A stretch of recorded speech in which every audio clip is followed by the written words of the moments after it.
Breaking news చూస్తున్నాం. కులాంతర వివాహం ఓ హత్యకు దారి తీసిన ఘటన సూర్యాపేట జిల్లాలో చోటు చేసుకుంది. అయితే ఈ హత్యకు సంబంధించి, ఈ పరువు హత్యకు సంబంధించి సంచలన విషయాలు అయితే వెలుగు చూశాయి.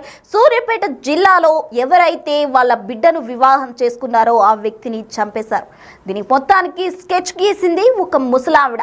నవీన్ నానమ్మ బుచ్చమ్మ ఈ హత్యకు సంబంధించి స్కెచ్ గీసిన పరిస్థితి నెలకొంది. అయితే గంటల సేపు నిందితులు అటు ఇటు తిరిగారు. కృష్ణను చంపిన తర్వాత డెడ్ బాడీని అయితే కారులో వేసుకొని నానమ్మ బుచ్చమ్మ దగ్గరకు కూడా వాళ్ళు తీసుకెళ్లిన పరిస్థితి. అయితే డెడ్ బాడీ చూడగానే ఎవరైనా మందలించే పరిస్థితి, పెద్దవాళ్ళు ఎవరైనా ఏదైనా పిల్లలు తప్పు చేసినప్పుడు మందలించే పరిస్థితి. కానీ ఇక్కడ బుచ్చమ్మ ఆ విధంగా లేదు. ఎవరైతే తమ బిడ్డను వివాహం చేసుకున్నారో అతన్ని చంపిన డెడ్ బాడీ చూసినప్పుడు ఆమె చాలా సంతోషం వ్యక్తం చేసిన పరిస్థితి అయితే సూర్యాపేట జిల్లాలో నెలకొంది. అయితే కృష్ణ హత్యతో నానమ్మ బుచ్చమ్మ చాలా హ్యాపీగా ఫీల్ అయింది. గతంలో 3 సార్లు అయితే ఈ కృష్ణను చంపేందుకు వాళ్ళు ప్లాన్ చేశారు. అయితే అక్కడ ప్లాన్ వర్కౌట్ కాలేదు, 3 సార్లు కూడా విఫలమైంది. అయితే ఇప్పుడు చాలా పకడ్బందీగా అయితే వీళ్ళు ప్లాన్ చేశారు, కృష్ణను చంపడం జరిగింది. అయితే మొత్తంగా వీళ్ళందరూ కలిసి కూడా 6 నిందితులు ఉన్నారు. 6 నిందితులు ఈ హత్యను చాలా కసితో అతన్ని చంపిన పరిస్థితి నెలకొంది. 6 నిందితులను అయితే పోలీసులు అరెస్ట్ చేసిన వైనం అయితే A1గా కోట్ల నవీన్, అలాగే A2గా బైరు మహేష్, A3గా కోట్ల సైదులు, A4గా కోట్ల వంశీ, A5 కోట్ల బుచ్చమ్మ, A6గా నువ్వుల సాయి చరణ్ ఉన్నారు. మొత్తంగా 6 అయితే పోలీసులు అరెస్ట్ చేశారు. ప్రేమ కులాంతర వివాహమే దీనికి కారణంగా చెప్పుకోవచ్చు. ఒక మహిళతో సహా మొత్తం 6 నిందితులను పోలీసులు అరెస్ట్ చేసి రిమాండ్ కు తరలించిన పరిస్థితి కనిపిస్తుంది. అయితే చంపిన తర్వాత బాడీని ఎటుగా కారు లో తీసుకువచ్చి నానమ్మ బుచ్చమ్మకు చూపించిన వైనం అయితే తెలుస్తోంది. మొత్తంగా కత్తి, అలాగే 5 మొబైల్స్ ను పోలీసులు స్వాధీనం చేసుకున్నారు. పథకం ప్రకారమే 26వ తారీఖున సాయంత్రం బైరు మహేష్ అనే వ్యక్తి వడ్లకొండ కృష్ణతో కలిసి ఇంటి నుంచి బయటకు తీసుకెళ్లాడు. సూర్యాపేట శివారు ప్రదేశంలో భార్గవి అన్న కొట్ల నవీన్, తమ్ముడు కొట్ల వంశీతో కలిసి చేతులు పట్టుకుని బండరాళ్లతో కొట్టి హత్య చేశారు. చాలా దారుణంగా, చాలా కసితో అయితే వీళ్ళు హత్య చేసిన వైనం అయితే కనిపిస్తున్నది. అనంతరం ఆమె తండ్రి కోట్ల సైదులు నానమ్మకు సమాచారం ఇచ్చారు. నానమ్మ బుచ్చమ్మ చౌదరికి సమాచారం ఇవ్వడం జరిగింది. తర్వాత డెడ్ బాడీని ఎటుగా కారులో తీసుకుని ముందుగా పాత సూర్యాపేటకు చెందిన నానమ్మ ఇంటి దగ్గరకు తీసుకొచ్చారు. అక్కడ కోట్ల బుచ్చమ్మకు, అంటే ఎవరైతే నవీన్ నానమ్మ ఉన్నారో ఆమెకి చూపించేందుకు కూడా డెడ్ బాడీని తీసుకొచ్చారు. అయితే ఆ డెడ్ బాడీని తీసుకొచ్చిన తరువాత బుచ్చమ్మ హర్షం వ్యక్తం చేసిన పరిస్థితి అయితే నెలకొంది. వాళ్ళని మందలించాల్సింది పోయి ఆమె హర్షం వ్యక్తం చేశారు. అయితే గతంలో 3 సార్లు అయితే ఈ హత్యకు ట్రై చేశారు నవీన్. అయితే అప్పుడు పాచికలు పారలేదు. ఇప్పుడు చాలా పకడ్బందీగా వీళ్ళందరూ హత్యకు ప్లాన్ చేశారు. మొత్తంగా 6 నిందితులు ఈ హత్యలో ఇన్వాల్వ్ అయినట్లు తెలుస్తుంది. ఒక ఆడమనిషి, అంటే మొత్తంగా బుచ్చమ్మను కూడా A5గా చేర్చిన పరిస్థితి అయితే నెలకొంది. తిరిగి మృతదేహాన్ని సూర్యాపేటకు తీసుకొచ్చి పిల్లల మరి శివారులో మృతదేహాన్ని అతని స్కూటీ పక్కన వీళ్ళంతా వదిలి వెళ్ళిపోయిన పరిస్థితి. అయితే పోలీసులు విషయం తెలుసుకుని 6 అదుపులోకి తీసుకున్నారు. ఇప్పటికే 3 సార్లు హత్యకు యత్నించారు. అయితే 3 సార్లు కూడా విఫలమయ్యారు. ఈసారి చాలా పకడ్బందీగా ప్లాన్ చేసి కృష్ణను రాళ్లతో బలంగా కొట్టి ఎంతో కసిగా వాళ్ళు చంపారు. గతంలో 6 నిందితులతో పాటు మృతులపై కూడా చాలా కేసులు ఉన్నట్లు కూడా ఎస్పీ సన్ప్రీత్ సింగ్ వెల్లడించారు. అయితే ఈ ఘటనకు సంబంధించి అసలు ఏ విధంగా ఘటన చేశారు, కులాంతర వివాహమే దీనికి కారణం అంటూ కూడా ప్రాథమికంగా పోలీసులు అంచనా వేసిన పరిస్థితి. అయితే ఈ కులాంతర వివాహానికి సంబంధించి వీళ్ళు ఈ విధంగా హత్య చేసేందుకు ఎందుకు ముందుకొచ్చారు, ఈ సీన్ కి సంబంధించి ఎవరు సూత్రధారి, వీళ్ళందరూ ఎందుకు ఈ విధంగా హత్య చేశారు, అలాగే ఏ విధంగా హత్య చేశారు, ఎందుకు హత్య చేశారు, ఎక్కడ చేశారు, ఎప్పుడు చేశారు, ప్లాన్ మొత్తం కూడా మనకి ఈ ఎస్పీ తన మాటలో మీడియా ముందు వెల్లడించడం జరిగింది. అసలు ఎస్పీ ఏమన్నారో ఒకసారి చూద్దాం. ఇది మన దగ్గర ఒకటి సెన్సేషనల్ గా ఆనర్ కిల్లింగ్ లాగానే ఒకటి క్రైమ్ మన దగ్గర Suryapet rural police station limits లోనే జరిగింది.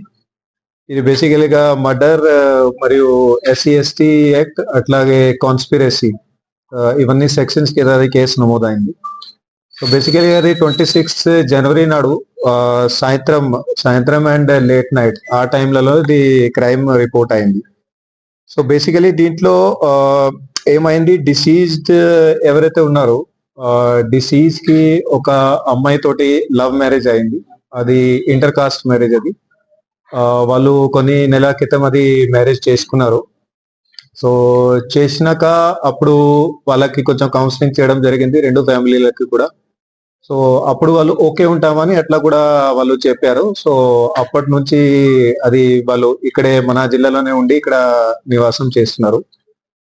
కానీ అమ్మాయి వాళ్ళు ఫ్యామిలీ మెంబర్స్ మా అమ్మాయి ఇట్లా వేరే కులం వాళ్ళతోటి ఎట్లా పెళ్లి చేసుకుని పోయింది అని అట్లా వాళ్ళు మనసులో పెట్టుకొని వాళ్ళు అప్పటి నుంచే ఏదో చేద్దామని అట్లా ప్లానింగ్ లో వాళ్ళు తిరుగుతున్నారు. సో దాంట్లో బేసికల్ గా భాగంగా ఆ ప్లాన్ ని ఇప్పుడు వాళ్ళు కంప్లీట్ చేస్తూ ఇప్పుడు ఇది మర్డర్ చేశారు. సో ఈ మర్డర్ కేసులో ఇప్పుడు మేము 6 మెంబర్స్ ని అక్యూజ్ వాళ్ళని పట్టుకోవడం జరిగింది. సో వాళ్ళ సైలెంట్ వాళ్ళ డీటెయిల్స్ బేసికలీ A1 ఎవరితో ఉన్నాడో ఆయన కోట్ల నవీన్ అని, ఈయన ఎవరైతే అమ్మాయి ఉందో ఎవరికి పెళ్లి అయిందో ఆయనకి ఈయన బ్రదర్ అవుతాడు. అట్లాగే ఇంకో బ్రదర్ ఉన్నాడు, ఆయన పేరు కోట్ల వంశీ అని ఉన్నాడు. వీళ్ళు ఇద్దరు బ్రదర్స్ ఉన్నారు, అక్యూజ్ మన దగ్గర ఉన్నారు. వీళ్ళతో పాటు ఇంకో వాళ్ళ ఫాదర్ ఉన్నాడు కోట్ల సైదులు అని, ఆయన 45 ఇయర్స్, అమ్మాయి వాళ్ళ ఫాదర్. ఇంకో వాళ్ళ నానమ్మ ఉంది, ఆమె పేరు కోట్ల భిక్షమ్మ, ఈమె 65 ఇయర్స్. వీళ్ళు ఫ్యామిలీ మెంబర్స్ తో పాటు మన దగ్గర బైరు మహేష్ అని ఈ అక్యూజ్ A1 కి ఈయన ఫ్రెండ్ అవుతాడు. ఈయన A2 ఉన్నాడు, ఈయనది 30 సంవత్సరాలు. అట్లాగే ఇంకో ఫ్రెండ్ ఉన్నాడు A6 అని, ఆయన పేరు నువ్వల సాయి చరణ్ అని, ఇతంది నల్గొండ. సో బేసికలీ 6 మెంబర్స్ ని ఇప్పుడు అరెస్ట్ చేసినాము. సో దీంట్లో వాళ్ళు ప్లానింగ్ లో ఎట్లా చేశారని అంటే అది చెప్తాను. బేసికలీగా అది 26th ఈవినింగ్ నాడు A2 ఎవరైతే ఉన్నాడు బైరు మహేష్ అని, ఈయన లాస్ట్ 2-3 మంత్స్ నుంచి వాళ్ళ ఆల్రెడీ ప్లానింగ్ లో ఉంది కాబట్టి ఇతనికి కొద్దిగా అయినా ఫ్రెండ్షిప్ డెవలప్ చేయడం డిసీజ్ తోటి అట్లా ప్లానింగ్ ఇతను చేస్తుండే.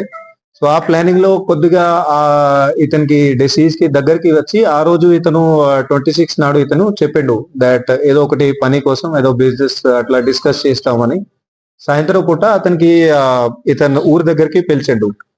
సో అక్కడ వచ్చినాక వీళ్ళు కూర్చొని A2 మరియు డిసీజ్ వీళ్ళు కూర్చొని, ఆయన మందు తాగాడు, ఈయన డిసీజ్ మాత్రం తాగాడు, ఈయన జస్ట్ కోల్డ్ డ్రింక్ ఇట్లా తాగారు. సో అప్పటికే ఆ అమ్మాయి వాళ్ళ ఇద్దరు కూడా బ్రదర్స్, వాళ్ళు అప్పటికే అక్కడ దగ్గర పొదలోనే వాళ్ళు కనపడకుండా వాళ్ళు హైడింగ్ లో వెయిటింగ్ లో ఉన్నారు.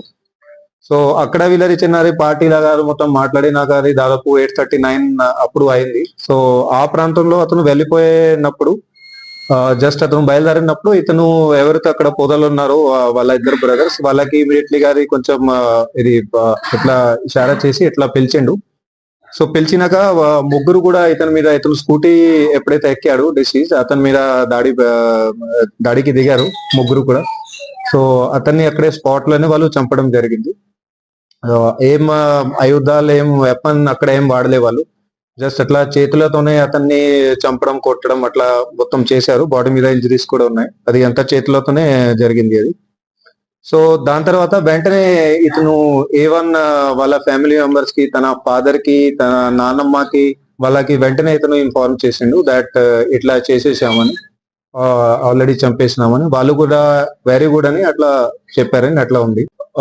వీళ్ళ 6 మెంబర్స్ ని మనం అరెస్ట్ చేసినాక వాళ్ళ దగ్గర నుంచి ఒక ఎర్టిగా కార్ ఏ బాడీ డిస్పోజల్ చేసుకోవడానికి వాళ్ళు వాడారు, 5 సెల్ ఫోన్లు, ఒకటి ఇది ప్లాస్టిక్ బ్యాగ్ సంచే, దేంట్లో బాడీ వాళ్ళు క్యారీ చేశారు, తాడ్ బాడీ కట్టుకోవడానికి వాళ్ళు వాడారు. అట్లాగే ఒకటి కత్తి కూడా వాళ్ళు పర్చేజ్ చేసి పెట్టారు, దాన్ని వాళ్ళు వాడతామని మర్డర్ కి. కానీ ఈ కేసులో ఇప్పుడు స్పెసిఫిక్ గా ఇప్పుడు వాడలేదు.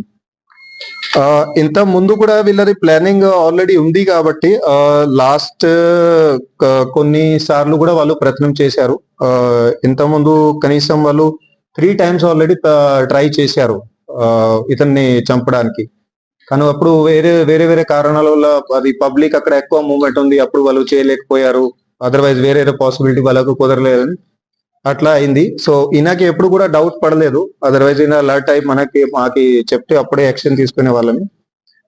సో ఈయనకి కూడా డౌట్ రాలేదు. సో వాళ్ళు వాళ్ళ ప్రయత్నాల్లో సక్సెస్ఫుల్ కంటిన్యూగా కాలేకపోయారు. సో లాస్ట్ లో ఇప్పుడు వాళ్ళు అట్లా మర్డర్ చేసేసారు. వీళ్ళది క్రైమ్ హిస్టరీ అనాలిసిస్ చేస్తే వీళ్ళ మీద కూడా చాలా కేసెస్ ఉన్నాయి. ఇంత ముందుది కూడా ఎవరైతే ఫస్ట్ బ్రదర్ నవీన్ అని, ఇతని మీద 4 కేసెస్ ఉన్నాయి, including 1 attempt to murder case. అవన్నీ కేసెస్ కూడా కోర్టులో ఉన్నాయి. ఏటి ఎవరైతే ఫ్రెండ్ ఉన్నాడో A1 కి బైరు మహేష్ అని ఇతని మీద 9 కేసులు ఉన్నాయి. అట్లాగే వంశీ ఎవరో చిన్న బ్రదర్ ఉన్నాడు, ఇతని మీద 3 కేసులు ఉన్నాయి. దాంట్లో కూడా ఒకటి అటెంప్ట్ మర్డర్ ఉంది. ఫాదర్ మీద 2 కేసులు ఉన్నాయి. నానమ్మ మీద కూడా 2 కేసులు ఉన్నాయి. సాయి చరణ్ మీద 1 కేసు ఉంది. అట్లాగే డిసీజ్డ్ మీద కూడా 4 కేసులు ఉన్నాయి. సో ఇది ఇట్లా మేము ఇన్వెస్టిగేషన్ లో ఇప్పుడు 6గురుని ఇప్పటి వరకు పట్టుకోవడం జరిగింది. సో ఇంకా కూడా వీళ్ళతో పాటుగా ఇంకా ఎవరైనా ఇన్వాల్వ్మెంట్ ఉంది, ఎవరైతే ప్లానింగ్ లో ఇన్వాల్వ్ ఉన్నారో, ఇంతకుముందు ఎవరైనా వాళ్ళది చిన్నది ఏదైనా పాత్ర ఉన్నా కూడా అది కూడా టోటల్ గా డీటెయిల్ గా దర్యాప్తు ఇప్పుడు చేస్తున్నాము. వాళ్ళది ఎట్లాంటి కూడా రోల్ మాకు వస్తే ఇమీడియట్ గా వాళ్ళని కూడా అరెస్ట్ చేయడం జరుగుతుంది. పబ్లిక్ కి రిక్వెస్ట్ ఉంది, దయచేసి ఇట్లాంటి యాక్టివిటీస్ లో ఎట్టి పరిస్థితుల్లో చేయకండి. ఏదైనా ఇట్లాంటి ప్రాబ్లమ్స్ ఉంటే, అట్లాగే కపుల్స్ కి కూడా ఇంటర్ ఫేత్ మ్యారేజ్ కానీ, inter caste marriage, inter community marriage ఎప్పుడైనా ఇట్లాంటివి చేస్తారు, దయచేసి ప్లీజ్ పోలీస్ స్టేషన్ కి రండి. అండ్ మీకు అట్లా డౌట్ ఉంది దట్ మా ఫ్యామిలీ మెంబర్స్ అట్లా ఉన్నారు, దయచేసి అది కూడా మా దృష్టికి తీసుకురండి. So that definitely we can take action accordingly. And ఇట్లాంటి మీకు టోటల్ గా ప్రొటెక్షన్ కూడా ఇవ్వడానికి మేము సిద్ధంగా ఉంటాం. అతను ఫ్రెండ్ వీళ్ళకి, నవీన్ కి ఫ్రెండ్.